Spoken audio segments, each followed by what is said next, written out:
We close down with glacial cycle saying old stage of glacial cycle begins when there is collapse of horn. Collapse of horn is after cold topography is developed. इसका मतलब आपने glacial troughs भी बना दिए. Nutshell, you have decreased the absolute height over and above snow line to that level that the snow field is majorly destructed. Old stage marks up its beginning with residual glacial masses. They by default will be engaged in deposition. These deposits are called moraines that fills up the depressions, creating out a near featureless lowland called crinoplain. Moraine is which type of feature? You have to understand it.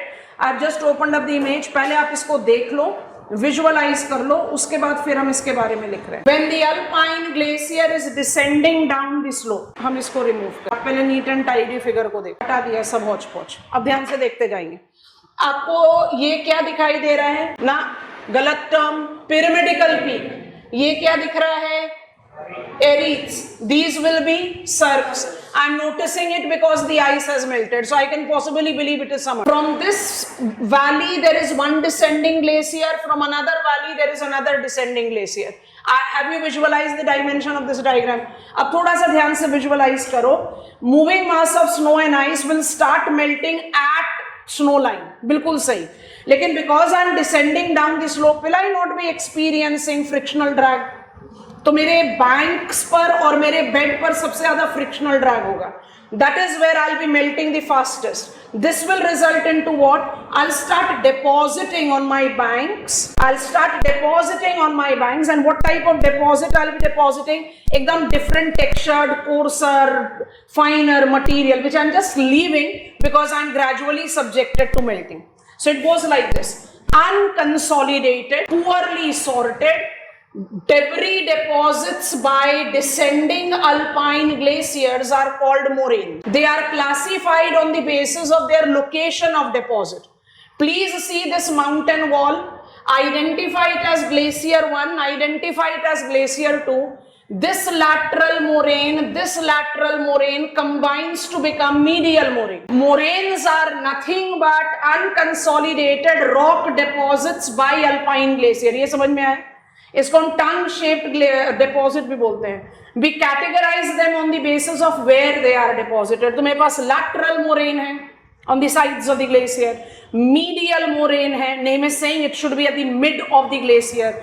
ध्यान से सोचना, medial moraine actually is combination of two lateral moraine. तो अगर आप इस medial moraine को जज करो तो यहां पर इमेजिन करो कि एक और कोई ग्लेशियर दो कंबाइन कर रहे होंगे. And what is the most important thing is all these three deposits are being called end moraine, जहां पर ग्लेशियर टर्मिनेट हो रहा है, स्नो लाइन है. अब ये टर्म्स को जरा ध्यान से देखोगे, हमने लिख ही रखा है इसलिए हम पूछ नहीं रहे आपसे. अगर आप ये टर्मिनल मोरेन्स में, टर्मिनल ऑफ ग्लेशियर में ये वाला आर्क देख रहे हो, इट इज रिसेशनल मोरेन. ये वाला आर्क देख रहे हो, इट इज ग्राउंड मोरेन. ये वाला आर्क देख रहे हो, it is terminal moraine. Terminal, recessional, ground, ये सब क्या कहलाते हैं? End moraine. तो इनके बीच में डिफरेंस क्या होना चाहिए? समर में ग्लेशियर जल्दी मेल्ट करेगा ना, विंटर्स में थोड़ा देर से करेगा. I hope you are understanding. So what is recessional moraine? Zoom out कर रहे हैं ताकि एंड भी दिखाई दे. What is recessional moraine? It is end moraine of summers. What is terminal moraine? It is end moraine of winters. And transitional season में आप ground moraine term का इस्तेमाल करो. समझ में आया कि नहीं? अब जरा ये वाला डायग्राम देखिए. डायग्राम आपने ये बनाना, ये हमने डायग्राम बना रखा है. पहले देखो कुछ समझ में आ रहा है? आपको एक फॉर्मल डायग्राम दिखा दिया. What are moraines? What are moraines? Moraines are the depositional feature by alpine glacier defined to be tongue shaped. ये माउंटेन वॉल बीच में बनाकर दो ग्लेशियर को डिसेंड करें. डायग्राम ऐसा होना चाहिए ना जो हम एग्जामिनेशन में बना पाए. So what is red colour showing? Lateral moraine. Combination green colour, medial moraine. 3 lines of yellow colour, all of them end moraine. Yes और नो? और इसमें आपने डिमार्केशन क्या कर दिया? Recessional summer, terminal winters, ground moraine transitional season. And why we have drawn braids? जहां melt हो जाएगा वहां से तो स्ट्रीम्स ही शुरू होंगी. यस और नो? एक लाइन का डेफिनेशन लिखो, फिर जल्दी से इस डायग्राम को कॉपी करो. Moraines, From our flow chart, what we are not aware of.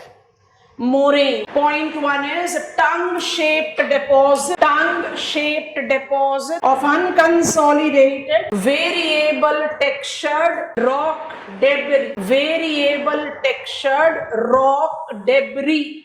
Broken rock material is called rock debris. You are aware of it. Sedimentary rocks में बताया था. Next point करके लिखो. The only depositional feature developed by alpine glacier involves subtypes based on, bubble में डाल देंगे, location of deposits. Okay, now copy down the diagram. Lateral moraine, medial moraine and end moraine. End moraine में तीनों categories आनी चाहिए, रिसेशनल, ground and terminal. बहुत easy diagram है, हमने आपको फॉर्मल लुकिंग मोरेन्स भी दिखा दिया. Diagrammatically you can draw them like this. अगर आप डेफिनेशन देखो ग्रेडेशन का, तो आप क्या लिखते हो? Gradation is a continuous levelling process. It is carried on by 4 prominent agents. All the agents of gradation are effectively engaged in erosion, transportation and deposition. तो मान लीजिए कि एग्जामिनर मुझसे क्वेश्चन पूछ रहा है, write note on glacier as a grader, तो मेरा आंसर बिल्कुल वैसे ही बनना चाहिए जैसा फ्लो चार्ट में बना हुआ है. एक other way of writing can be that I divide glacier into 2 categories, alpine glacier, continental glacier, and do it. But the better way of framing will be erosion and deposition. Do I sound logical? बट हो सकता है ना कि examiner हमसे कहे continent glacier as an active agent of gradation. अब मुझे सोचकर बताना, why it is so that Davis, we all can understand that if Davis was not ignorant about continental glacier, he surely was aware of कि कोई price for गेसिंग है ही नहीं. Antarctica का ग्लेशियर मास को देखें और हिमालयास के ग्लेशियर मास को देखें, कौन सा बिगर मास है? Antarctica by default. Why he ignored the bigger mass of glacier and took the smaller mass of glacier to develop his cycle of erosion? क्योंकि अल्पाइन में मेरे पास absolute height है where I can divide young, mature and old. Yes, so take that logic. Continent glacier, moving mass of snow and ice. Snowfield और glacier में यही difference है. Source from snowfield, I am moving mass of snow and ice, and if I am moving, I have gradient. As I am moving because I have gradient, इसका मतलब कुछ काम करने के लिए I don't have tall mountains to be cut down, but I do have got the erosion capacity. और इसी erosion capacity को आप continent glacier के साथ associate करते हैं. The commonest feature that you have to see as continent glacier. तो एकदम सब हेडिंग बना लो, continent glacier as a grader, continent glacier as a grader, and please see this diagram. बनाएंगे थोड़ा आसान वाला. देखो जरा इस डायग्राम को देखो, notice it carefully. I have overwritten it, otherwise आप इसको 2 डायमेंशनल पर व्यू में भी देख सकते